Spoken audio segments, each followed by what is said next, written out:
आप इस पर असहमत हो सकते हैं कि राजस्थान कांग्रेस में सचिन पायलट और मुख्यमंत्री अशोक गहलोत के बीच लड़ाई में वास्तव में किसकी जीत हुई, लेकिन इस पूरे प्रकरण में एक निर्विवाद और अप्रत्याशित विजेता है जिसे हर किसी ने खारिज कर दिया था।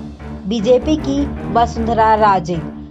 उन्होंने लंबी शीत निद्रा से सही समय पर बाहर आते हुए अपनी विशिष्ट शैली में अपने राजनीतिक प्रभाव को पुनर्स्थापित किया है। राजस्थान की पूर्व मुख्यमंत्री और बीजेपी की वरिष्ठ नेता वसुंधरा राजे ने एक बार फिर साबित किया है कि भले ही आप उन्हें पसंद करें या उससे नफरत करें, लेकिन आप उनको नजरअंदाज नहीं कर सकते। उनकी कार्यशैली या उनके कदाचित अहंकार पर शायद कईयों को आपत्ति हो, लेकिन कोई उनके करिश्मा, उनकी अपील और राज्य में उनकी हैसियत पर सवाल नहीं खड़ा कर सकता।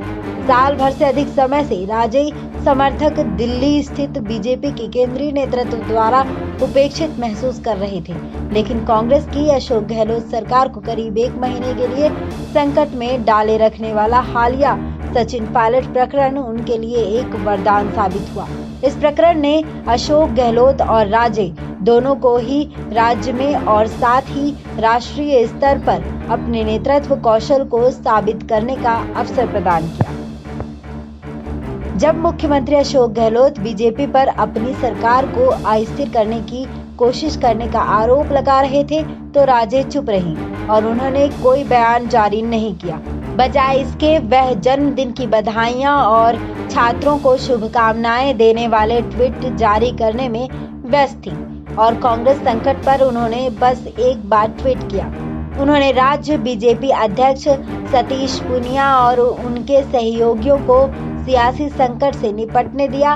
इस राजनीतिक परिदृश्य में उनका प्रवेश कांग्रेस के संकट की समाप्ति के मात्र 3 दिन पूर्व हुआ।